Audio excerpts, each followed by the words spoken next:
bonjour à tous et bienvenue dans cette nouvelle vidéo qui va consister à utiliser le logiciel Wireshark. Alors, à quoi sert Wireshark? Wireshark, c'est un analyseur de trame libre qui sert à l'étude et au dépannage des réseaux. Il existe pour différents OS, Windows, Linux, etc. Il suffit simplement de le télécharger sur le site officiel de Wireshark. Alors l'installation se déroule en deux parties. On va d'abord installer Wireshark et ensuite tout ce qui est logiciel WinCap, dont Nmap et ZenMap, qui peuvent s'installer directement en même temps que Wireshark. Je vous renvoie vers la vidéo ici sur Nmap, donc le scan de port réseau. Et donc ça va servir notamment pour du dépannage, mais pour comprendre ce qui va se passer un petit peu au niveau des trames Ethernet. Alors la première chose par laquelle je vais commencer, c'est ici, je vois que j'ai beaucoup de cartes réseau. Bon, logiquement, vous n'en avez pas autant sur votre machine. Alors, comment sélectionner la bonne pour commencer? J'affiche mes connexions réseau et je regarde un petit peu les cartes Ethernet que je dispose. Pardon. Alors, on voit ici, j'ai une carte Ethernet 6, mais qui est activée, c'est pour VirtualBox. Donc, c'est pas celle-là que je vais sélectionner, c'est ma carte Ethernet 5. Celle que j'utilise réellement. Je repars dans Wireshark et donc je sélectionne ma carte Ethernet 5. Je commence la capture.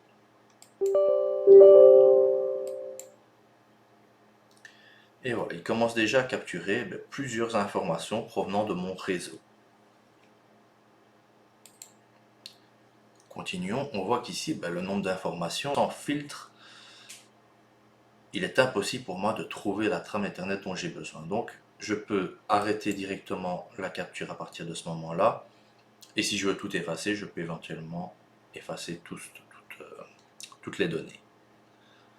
Alors, sur quoi je vais m'intéresser maintenant? Il existe deux filtres. Un filtre pour filtrer à partir du moment où on a capturé et un filtre pour filtrer uniquement, par exemple, les protocoles que je désire afficher. Pour cela, on va dans Capture, Options, filtre de capture pour les...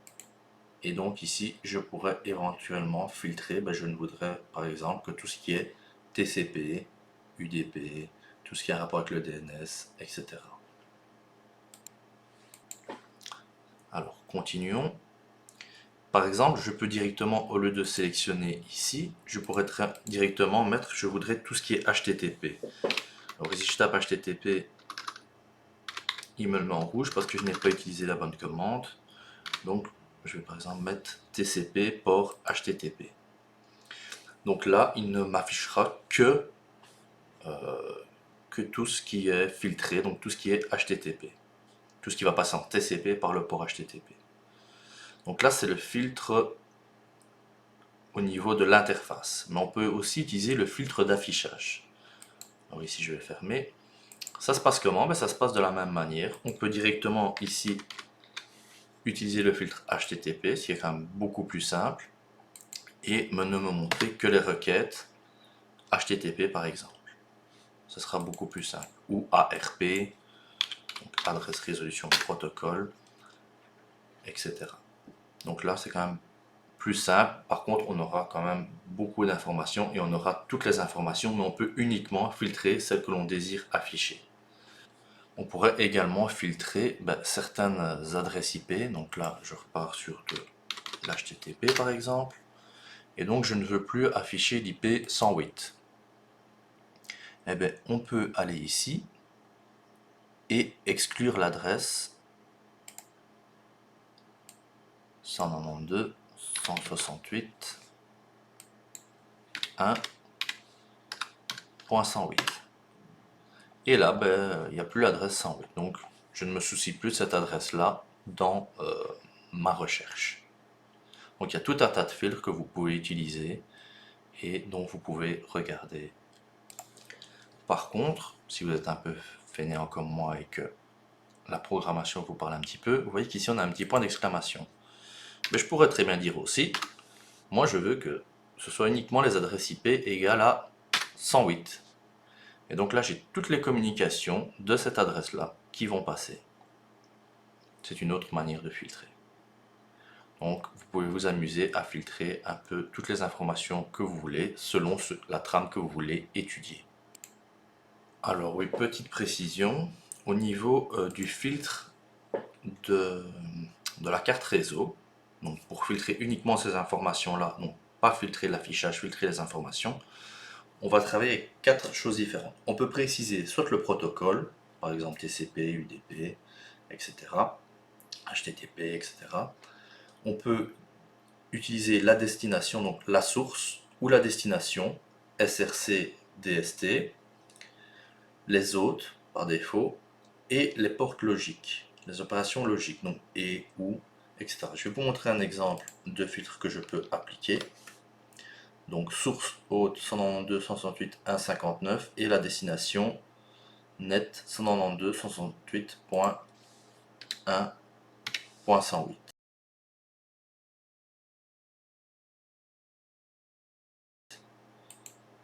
Démarrer. Je ne vais pas enregistrer les choses précédentes. Et là, on voit directement qu'est-ce qui va communiquer avec le 108. Donc ma source, ce sera toujours celle-là.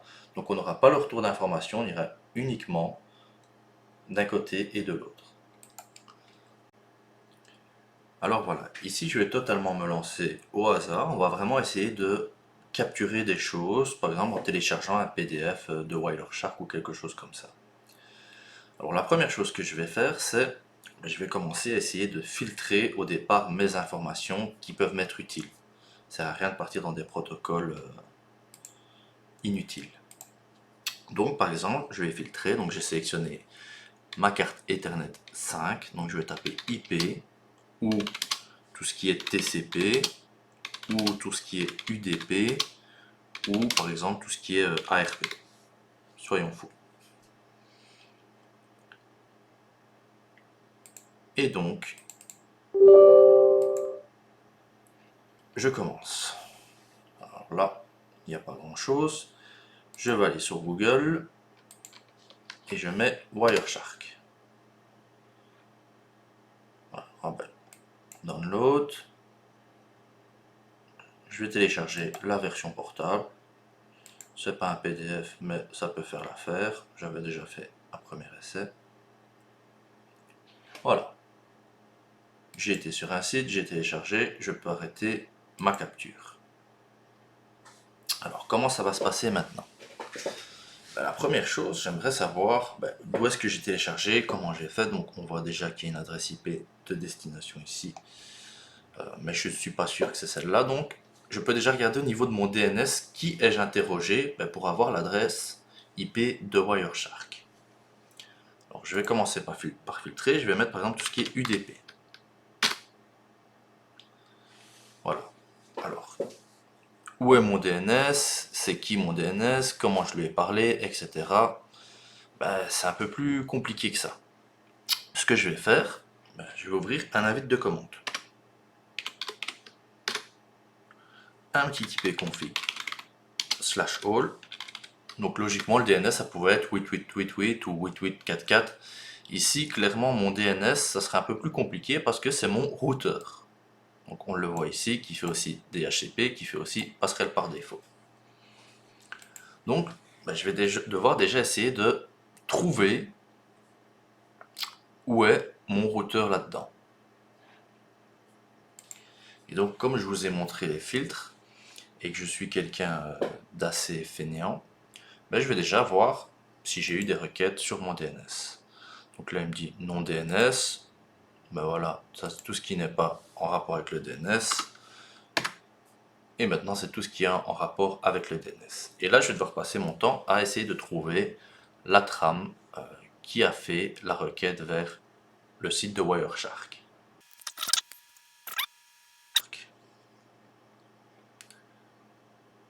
J'ai une requête de ma machine vers mon DNS. Donc on peut voir ici qu'il y a une source vers une destination d'un port, vers le port du DNS, et on a posé une requête sur wireshark.org. Maintenant on va regarder si on a reçu des réponses. Donc on voit, là c'est le DNS qui a renvoyé vers mon port et j'ai eu une réponse. Enfin, la requête c'était ça et la réponse, j'obtiens l'adresse IP de Wireshark, tout simplement. Donc là j'ai analysé un petit peu une trame, comment ça s'est passé. J'ai eu une requête et j'ai eu une réponse. Une requête de qui? De mon serveur DNS, et la réponse qui m'a rendu, c'est l'adresse IP de Wireshark. Petite précision, donc quand j'ai regardé la requête qui a été faite, donc c'est pas vraiment wireshark.org, c'est 1.eud.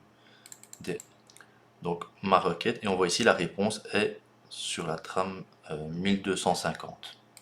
Ce qui évite quand même de chercher 1250. Et là j'ai ma réponse. Alors donc juste pour information, on peut voir ici la requête réelle sur www.wireshark.org. Donc une requête d'un port vers mon DNS. La requête c'est donnez-moi l'adresse IP de wireshark.org. Et on peut voir la réponse 1182, j'avais déjà ouvert. Et donc on voit qu'on nous a livré 3 adresses IP. Alors, pour savoir laquelle utiliser, moi j'ai bêtement fait un ping sur wireshark.org et je vois que c'est l'adresse 104.26.10.240. Donc il est possible d'avoir accès à Wireshark via ces différentes adresses IP. On peut le voir ici, par exemple j'ai refait un ping et donc je suis arrivé sur un autre serveur, donc 104.26.11.240, donc l'adresse IP peut être changeante parce que Wireshark est disponible sur des serveurs différents et selon les protocoles de routage, je peux aller très bien chez l'un ou chez l'autre. Alors à nouveau, petite précision par rapport à la sécurité informatique. Wireshark est sur un site HTTPS, donc sécurisé, donc les données sont chiffrées. C'est pourquoi j'aurais quand même du mal à voir au niveau de mon téléchargement parce que j'ai récupéré donc l'adresse IP comme on l'a vu tout à l'heure et à ce niveau là rien. Donc je vais refaire un essai sur un site HTTP simple qui est non sécurisé où j'aurai beaucoup plus facile à voir toutes les trames qui vont passer et ce qu'il se passe. Donc là j'ai procédé avec le site enseignement.be qui est un site non sécurisé, donc pas en HTTPS, et j'ai téléchargé une circulaire. Donc même principe, je peux travailler de différentes manières.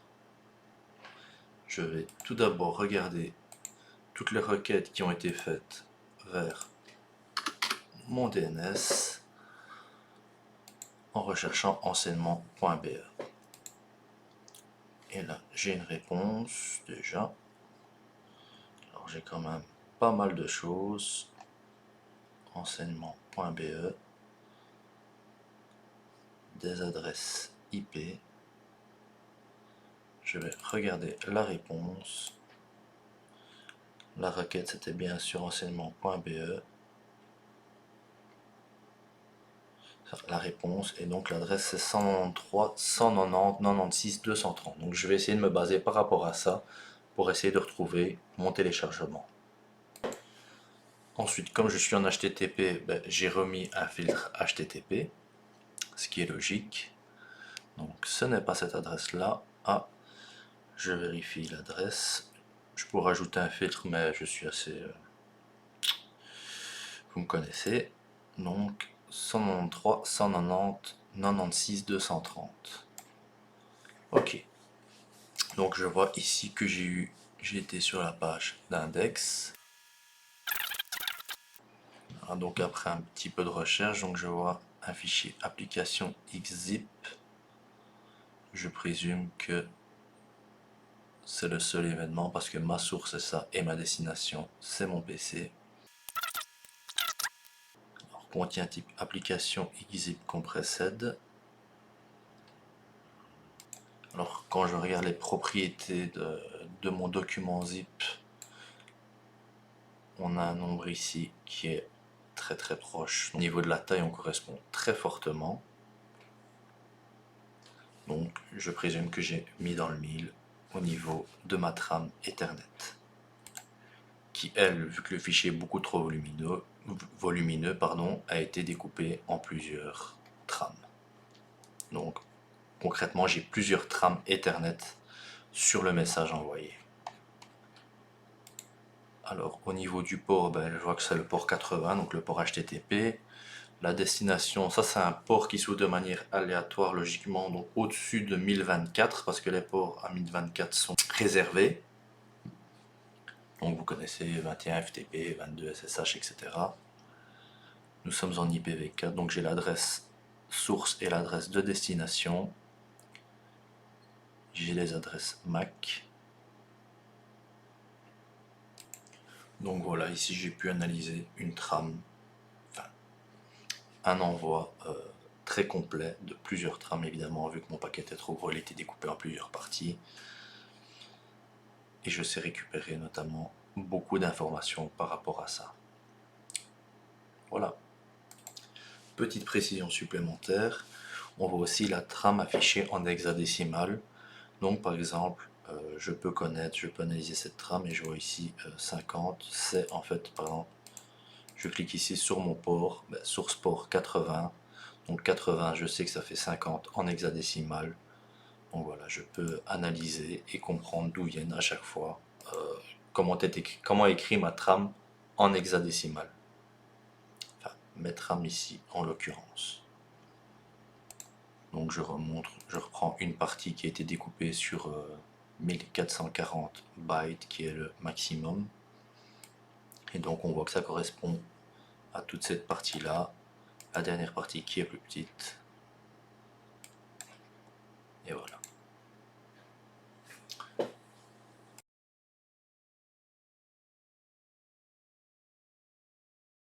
Vous vous doutez bien que j'allais pas en rester là. Et donc on va peut-être essayer d'analyser quelque chose d'autre un peu plus badass. Alors, Ethernet 5, je relance, oui, voilà. Donc là, il regarde un petit peu ce qu'il y a.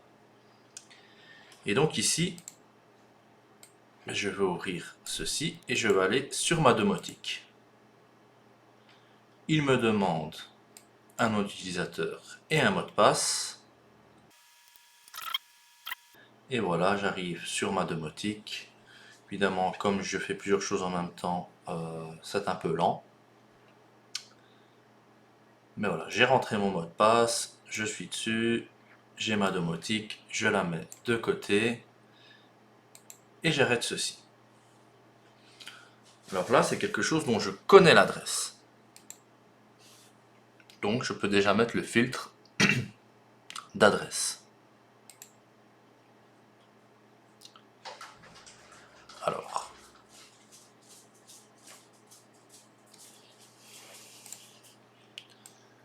.192.168.1.5. Ouf, j'ai quand même pas mal de choses qui sont passées par là. Et ce qui est un peu embêtant pour moi, c'est que j'ai mis un mot de passe. Est-ce que je vais pouvoir voir mon mot de passe en clair ou pas? Ça, c'est la grande question. Eh bien, on va essayer ensemble. Donc là, je regarde un petit peu le UnAuthorityZ. Je vois que j'ai une authentification qui a d'être demandée. Ah. Donc ici, la première connexion. Qu'est-ce qu'il fait? On fait une requête vers cette adresse IP là avec ce port là. On a une réponse en 538. En 538, qu'est-ce qu'il a? Il demande une autorisation. Donc il demande de s'auto-identifier. Donc, qui a demandé ça? La présence précédente. Là, je vois ici 200 OK. Ça veut dire qu'on s'est bien identifié. Et là, il a commencé à développer ses paramètres, son JavaScript, etc. pour afficher la page. Par contre, ici, c'est là qu'il y a quelque chose qui me titille. Alors, l'interface, on s'en fout un peu. Internet version 4. Jusque là, on s'en fout un peu. Internet protocole. Voilà, on voit la source, le port. Ok. Par contre, ce qui pourrait m'intéresser, ce serait là-dedans. Qu'est-ce qui était envoyé en HTTP? Alors, get, les infos de base, autorisation, basique. Par contre, ici, pof, j'ai mes identifiants et j'ai mon mot de passe. Donc, d'où l'importance de travailler en HTTPS. Alors, si j'étais sur un réseau scolaire, etc., je snifferais un petit peu partout dans le réseau. Et s'il y en a qui feraient des requêtes sur des sites HTTP, avec admin et mot de passe, je pourrais récupérer directement leur mot de passe.